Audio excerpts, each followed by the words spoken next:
I have to fill prescriptions. That's what I do.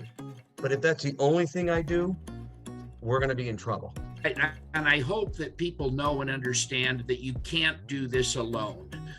And now, fast forward years later, we're doing this on a regular basis. We're setting up our own care plans in there. We're working with patients. We're keeping track of what we do, and we can't imagine doing it any other way. The independent pharmacist, it doesn't matter what trials and tribulations they're facing, they have to stay open. Welcome to the NPSC podcast. On today's episode, our very own David Benoit, Vice President of Patient Care Services, sits down with speakers who will offer a variety of topics at the upcoming 2023 Expo and CE on March 22nd. It's time to reinvest in yourself and your business. If you want to grow your business and your bottom line, you do not want to miss this event. Northeast Expo is coming up, and we're very excited about the prospect of it happening. We're showcasing several opportunities for pharmacists to do new things in their business. We're giving them good reason to want to add money to their bottom line with an hour of law, and we're also adding the missing ingredient to success, which is how. So we've got Bruce Kneeland talking about how. I would like your take on your presentation and the Expo. I know you're excited to come join us, and we're very pleased to have you. We've had you as a speaker before. So John Croce from the Albany, New York area. Thanks, David, and I appreciate the opportunity to present at your Expo. I've looked at some of the other speakers, and I think it's going to be a really dynamic and worthwhile event for all of the attendees. What I was looking at for my presentation that I'll share with everybody in my hours of time was really looking at the business model and how to effectively analyze and react to those analytics on how can I manage my book of business moving forward, right? And if we don't force the change will have a force on us. And we saw that pretty emphatically with COVID. And there's, a lot of things happened during COVID, but it was a great opportunity for pharmacies to really step up to the plate in both their scope and their ability and what they could do during a pandemic. And fortunately, we were, in the rare instance, fairly compensated for a lot of the hard work that the stores did in answering and helping their patients. And that's not something to be ashamed of or that shouldn't have occurred. It's just, it doesn't happen a lot in the pharmacy world where we are fairly compensated for our work. And we feel that if it's going to be helpful or good, we got to take it on the chin financially.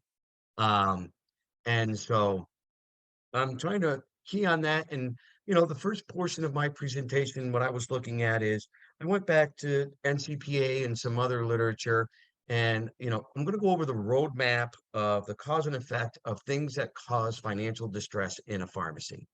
And, first part of that will be pretty basic pharmacy 101 economics, what causes low gross margin, what can lead to low net profits, and, some of the typical things that we look at that we still need to do, right? And we may have fallen out of practice with it. Maybe we've never done it, right? We're all pharmacists. We're not maybe been trained to be business managers. So I just wanted to be able to level set and get a common ground of, this is how your father used to look at your book of business, right? If you have a generational store, and that served its purpose. And that was a good operator when we looked at inventory turns, staff productivity, gross margin, cost, fixed cost expenses. So I'll touch on that, give some tools, give some guidance, maybe just, hey, well, I haven't done that in a long time, right? So maybe I need to refresh that and look at it. And then once we level set that, what I was really going to look at then is what we need to do in this generation of our business models. Because I can tell you right now, you can look at your gross margin and you all know where it's going. But I do think there's some analytical things that we can do and just really some conceptual things of where do I want to go next? I have to fill prescriptions. That's what I do. But if that's the only thing I do, we're going to be in trouble. 30 years ago, we offered services like, say, home delivery at no charge because we wanted to fill that script. Because that script brought with us a 28%, a 32% gross margin. So I was willing to support that service because I wanted to fill a script. I can't tell you how many engagements I have now in my other roles and jobs that I do, where I tell people right up front, I am not here for me to fill more scripts or for the stores I'm associated with to fill more scripts. I just will probably lose money faster. What I am here for is to tie what we do and knowing a person's medical history and their script data, that I can impact you in other areas that are much more beneficial, that is separate from prescriptions, but is tied because I'm the keeper of all that prescription data. And so, or I will offer challenging thoughts on different ways to just run the workflow in your pharmacy. There are some business intelligence platforms that go way deeper into looking at your book of business in a way that we never did before. I will challenge people about considering cash as a real option. I know one thing for sure. Our mantra of the more I fill, the more I'll be successful. We've got to break that mindset. John, So you are a very animated speaker here. I have to fill prescriptions. That's what I do. But if that's the only thing I do, we're going to be in trouble. Tell me in, I don't know, a paragraph why you're looking forward to meeting with us in Marlborough, Massachusetts on the 22nd of March. Sure. I'd be interested to hear that. I want to challenge, refresh what we should be doing in the bare basics, gross margin, net profits, but also then challenge on what else can I look at and what should I be looking at to expand my practice and make my footing stronger financially. I think, John, a number of us have already had a flavor of that. You came and helped us support CPSN activities in Connecticut and Massachusetts a couple of years ago. You came for the whole day.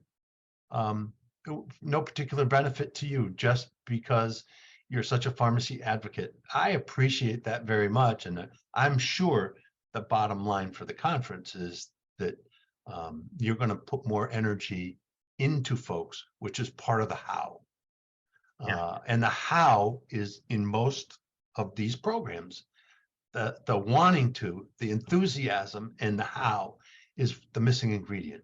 And it looks like you are going to put an accent on the missing ingredient, as well as Bruce Kneeland, who's speaking earlier before lunch. You're speaking in the afternoon. Any additional thoughts that you think someone considering registering for the Expo should consider?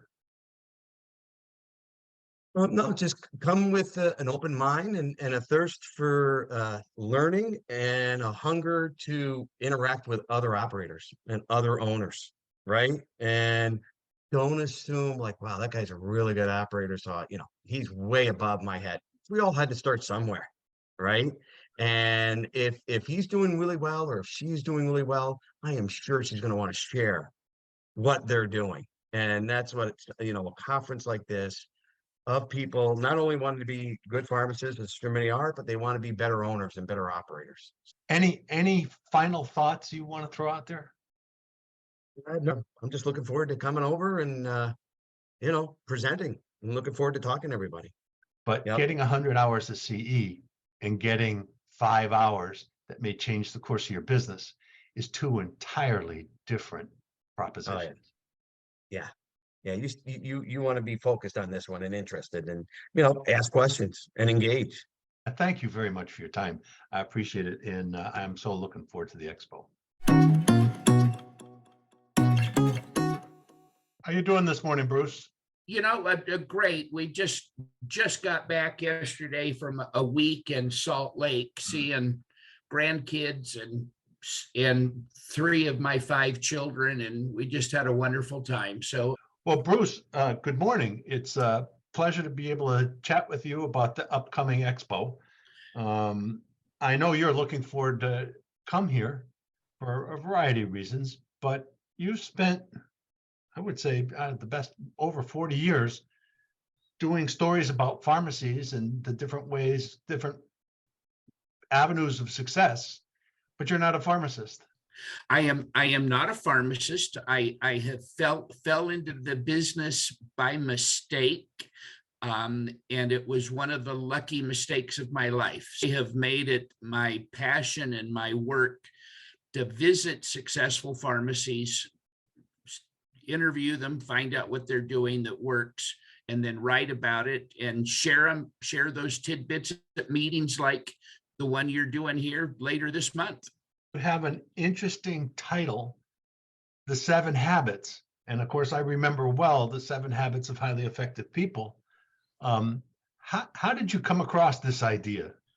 The short version is that I graduated from Brigham Young University in 1973, where there was a up and coming professor by the name of Stephen Covey, who taught a business management class, and I took a class from him, and he was a very engaging professor. 10, 12 years later, he wrote this phenomenal book called The 7 Habits of Highly Effective People. And I have been a fan of him and that book for, I guess, 30 years. The trick, and that's the secret, I hope the secret of what we're going to do at your meeting, is these 7 habits. This book is written for people who are kind of in the corporate world.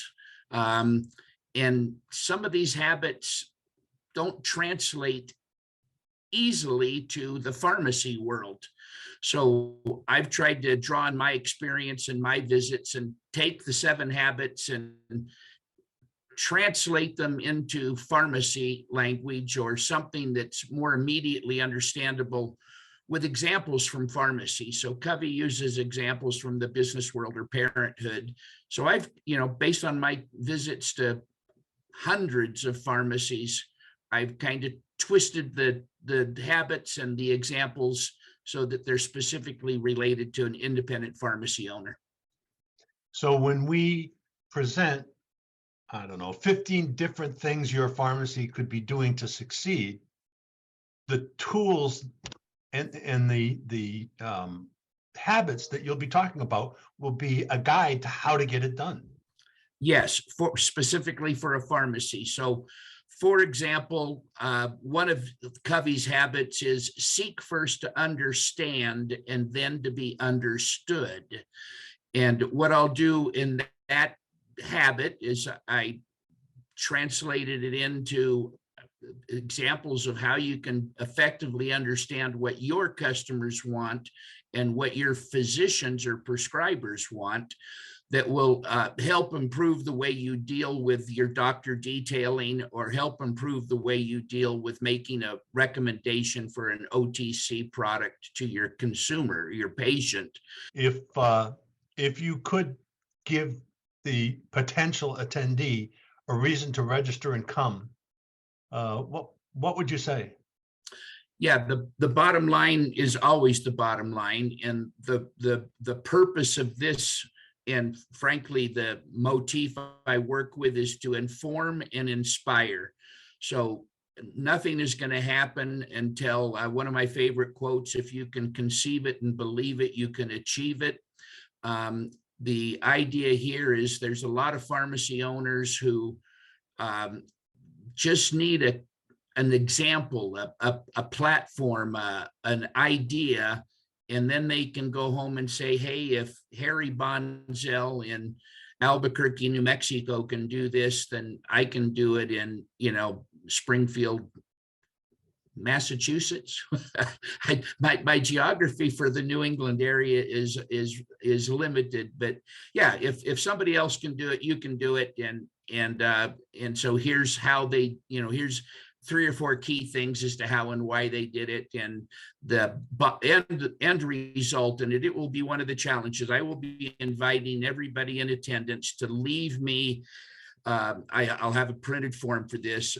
1 or 2 things that they think they want to go home and do. They leave me that list with their email address, and 2 weeks later, I'll ping them and say, hey, how you doing? And what can I do to help? So we all know when they go back to the pharmacy, the phone rings and Sally calls in sick, and the item doesn't come in from their wholesaler, and they're off to the races, and they never get around to doing what they learned. So I intend to follow up with anybody who will invite me to do so. Perhaps in your mind, there's something important you wanted to say about promoting this idea and why, what the attendees will get out of it. If there's anything last message you have, go for it. Yeah. And I'll try to make this brief, but I stopped in yesterday and visited a pharmacy by accident. I was going out to dinner and there was a pharmacy in the parking lot. So I went over and chatted with the guy. Very personable guy, cute little pharmacy. But he is an example of what I hope people listening to this won't be: somebody who doesn't go to meetings and doesn't belong to a state pharmacy association, and prides himself on not getting involved in the minutia of the industry. And I hope that people know and understand that you can't do this alone. The rules are changing. The vendors are changing, the opportunities are changing, and the benefit of coming to meetings is just that you get out of the box in your mind and you think about new things. You're forced to challenge some perceptions and habits, and that's how you grow and prosper and succeed. And I hope that somebody who's listening to this but not planning to come will understand that there's just energy, there's vibrancy, there's open-mindedness that benefits you in your practice, even though you can't write down what it was. It just happens in between the 2 ears, and you got to get out and you got to meet people and you got to be trying new things. Well, in the bigger context of the independent pharmacy owner community, I don't think there's been a time when the pressure has been so great and the temptation so great to be the captain of your onesie ship rather than a passenger on something bigger. But to tie this back into the 7 habits, that's one of the paradigms that he postulates: is you can be dependent, or you can be independent, or you can be interdependent. And the highest form of human behavior occurs when we're interdependent. That means that I rely on you and you rely on me, and together we're better than either of us would be alone. Mm-hmm. And asking for help and getting professional help outside the 4 walls of your pharmacy is one of the habits that I'll be talking about. The importance of getting help. You can't do it alone. Bruce, it's been awesome talking to you.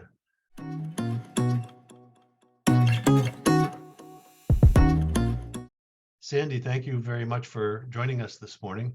We are 2 weeks yesterday from the day of the Expo, and look forward to seeing you here.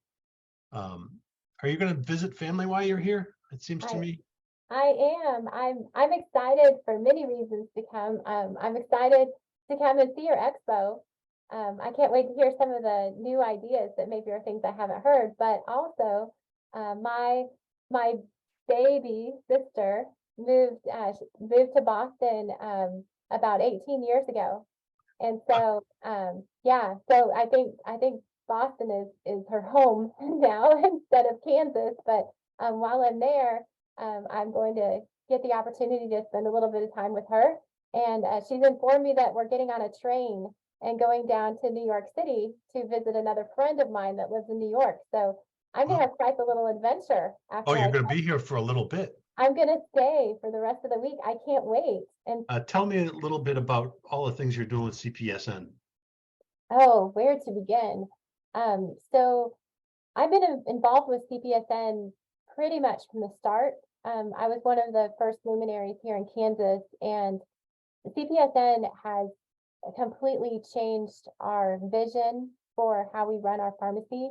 And it's not necessarily that CPESN does something for us. It's not that type of organization. CPESN is about having a network of other pharmacists that are like-minded and want to make a huge impact in their community, and having each other as a resource to be able to bounce ideas off of and share, we're doing this or we're doing that. And sometimes just to know that someone else can do it and not to be scared to try it in your community. And so, yeah, so CPSN helped us with, we've trained 2 of our pharmacy technicians to be community health workers. One of our technicians completed the program in a Kansas program. Our other technician is in the process of completing the program through a McKesson grant funded program that she applied and got accepted to. And it's made a big difference. They understand the community aspect of what we're doing. They have discovered new resources. Actually, right now, they're getting ready to head out to go to a community meeting and learn about another resource in our community for kiddos. And so they're super energized, and it's allowing them to be creative in ways that we care for patients. And it puts us out there. So we have a whole new exposure in our community, groups that can refer patients to us that maybe weren't aware of the services that we provided before we had the community health workers out there.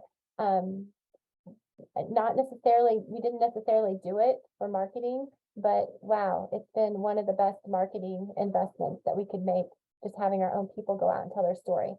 So through CPSN, we learned about Engage DR, and that is putting a pharmacist in a community clinic.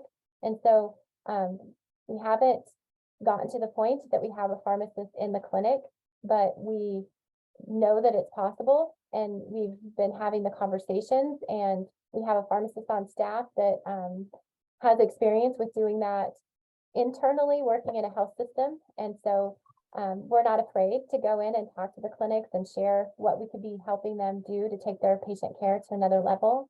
I think you've given us a couple of little ideas about CPSN that are sort of something our local folks need to hear. So I have another thing that's really important that they need to hear.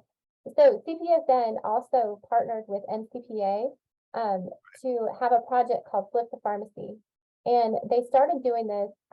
It was, I believe the first information came out about it in 2019. And so for Kansas, I was the first cohort of Flip the Pharmacy. I was the lead for that here in Kansas. And basically what had been happening is everyone was talking about, we need to do care planning in our pharmacies, and we need to be taking care of patients at this level. But we were all like, well, how do we do that? You know, we know our software system has a care plan, but I don't actually know. And I think of myself as a fairly intelligent woman, and I could not figure out how to actually do this with the patient. And well, so, I actually wrote on behalf of Connecticut and Massachusetts the application for Flip the Pharmacy when it was first available. So you did the same one that I did. And so yeah, there were writing it. We're like 20 awards, and we were 21st. Awesome. And so we missed out. I'm sorry. But a couple of years later, they reapplied, and this is our second year with the Massachusetts group in Flip the Pharmacy. We have folks here who are working to support it and funded by the project. Well, it was a game changer. I don't know what kind of feedback you gotten from your pharmacies, but for me, basically what it did is they gave us a patient, and then we were able to put the patient's information in and develop a care plan. And basically all a care plan is what are you going to do to take care of this patient? I mean, so we learned how to put the information in on this pretend patient. And then they gave us tools to train our staff so that we could start to work with our actual patients that were coming into the pharmacy. So for example, we trained our technicians on the appropriate way to take a blood pressure. So when a patient came in on a medicine for hypertension, have you checked your blood pressure lately? Would you like us to do that? And then we put it into the care plan. And we slowly learned, wait a minute, this is easy. We can do this every day in our pharmacy. And then we realized we had more information on our patients. So instead of walking around the way that community pharmacists do, where we're blindly trying to guess how we could help the patient, Yeah. we had facts and information and we had a plan. And now, fast forward years later, we're doing this on a regular basis. We're setting up our own care plans in there. We're working with patients. We're keeping track of what we do, and we can't imagine doing it any other way. Why should people look forward to going to your session? New ideas. I'm coming. Most of the people that will be at the conference haven't met before, and they may be ideas that someone else has shared in the past, but it's going to be a new approach. And no matter who you're listening to, at least I get energized by hearing that other people weren't afraid to try something new. I'm going to share ideas of things that we're doing in our own store, and everything's going to be shared from a real world. We're actually doing this, and we're seeing a difference in either our bottom line or in our patients' lives, which of course, we make a difference in our patients' lives, that affects our bottom line eventually. It's going to be real world application. And it may not be that what we're doing in our store fits what they're doing, but often hearing what someone's doing triggers an idea and sets them on a path to change their own store. And so the ultimate goal that I have is to get people moving and help inspire them and energize them and remind them why it is they do what they do in the first place, because being a pharmacist is amazing. And so, yeah, just getting in there and not being afraid to dive in and try it.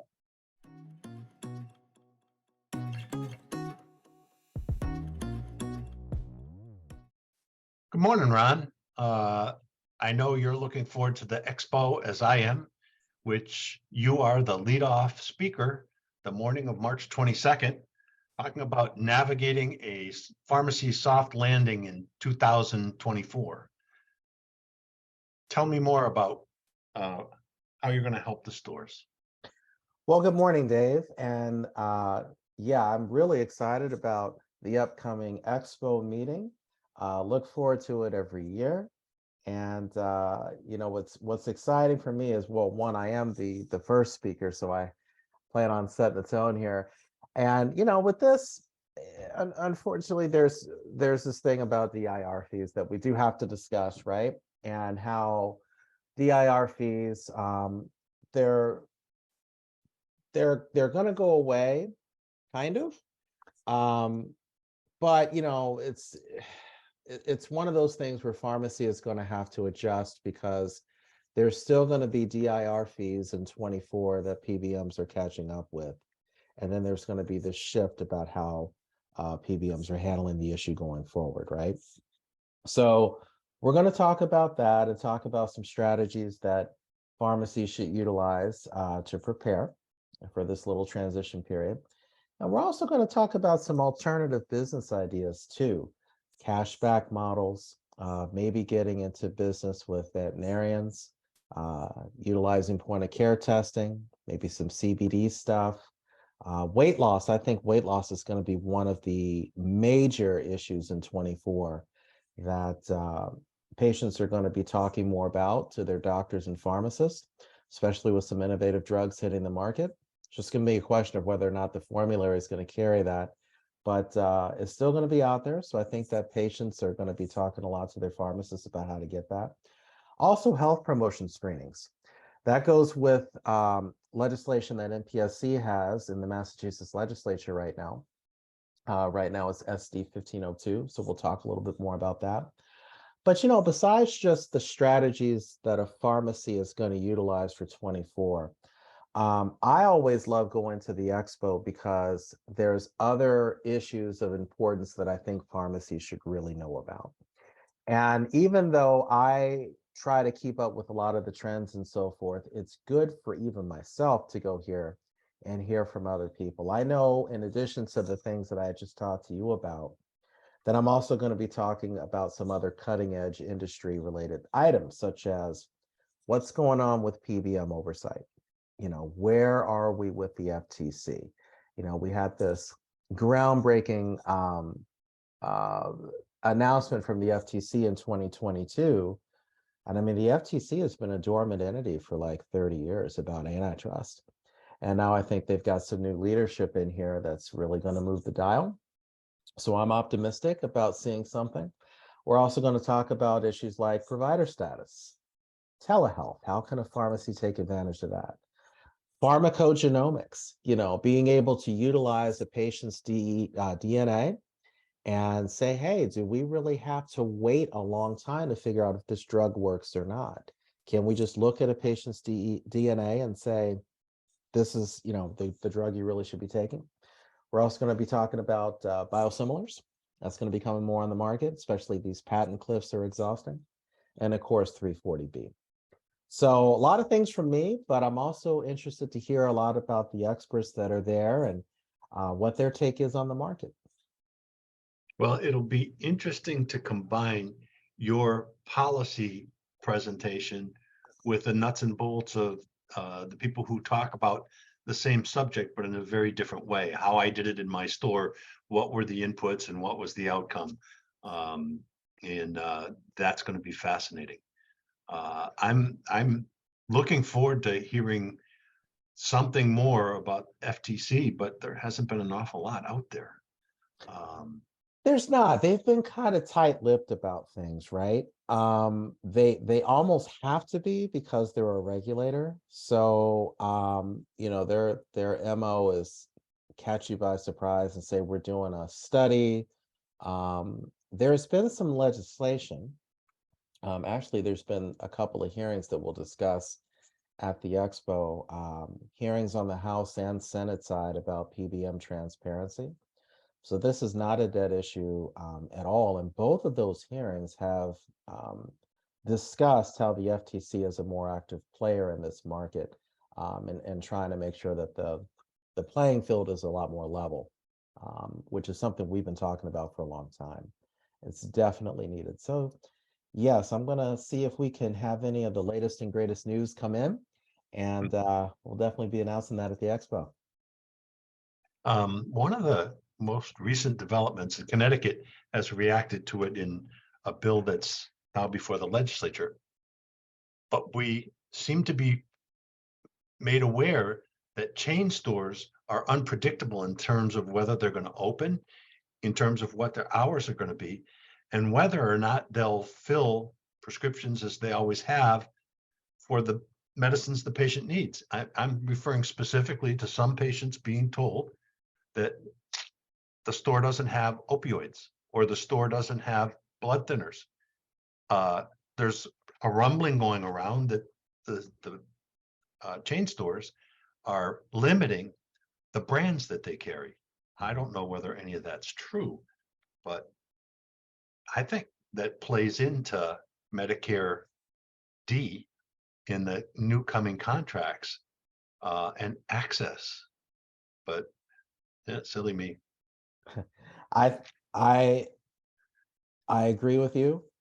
I don't know how that's going to play out, but that kind of goes to what the independent deals with on a day-to-day basis. It's almost like the chain store gets a hall pass, right? They don't have this in stock. I can't really, I don't have any replacement pharmacists, so we're going to go ahead and close. The independent pharmacist it doesn't matter what trials and tribulations they're facing, they have to stay open. The expectation is it doesn't matter, so that's just another example, I think, of independents getting another chance to shine and say, look, no matter what the circumstances, we're here for the patient always. So we'll talk about that too. Any final message about why this year's Live Expo is an important event for our pharmacy owners? From my perspective, the pandemic has really caused a lot of people not to be around each other, right? And I think that not having that exchange of ideas and camaraderie has definitely hurt. I think that this is a chance to reset and refresh see everybody else again. And just really just take stock of where we are. You know, everybody's going through the same stuff. It hasn't been an easy time. I mean, the pandemic alone has been stressful, but I think that it's really made both policymakers and patients appreciate and understand the importance of independent pharmacy. Thank you for your participation in this podcast, and I'm excited to get to Wednesday the 22nd. Thank you so much for joining the podcast today. We would like to thank John Croce, Bruce Kneeland, Sandie Keuker, and Ron Lanton for their contributions to this episode. Not only will each of these speakers be offering you amazing CE, we have a variety of exhibitors ready to help support your business. You don't want to miss this. If you have not yet registered for the 2023 Expo and CE, we want you to be there. This event is free for participating pharmacies. Click on the link in the show notes and let us know you are coming. Do you own an independent pharmacy? Learn more about NPSC at www.northeastpharmacy.com or visit us on Facebook, Twitter, and LinkedIn. We are only a click or call away.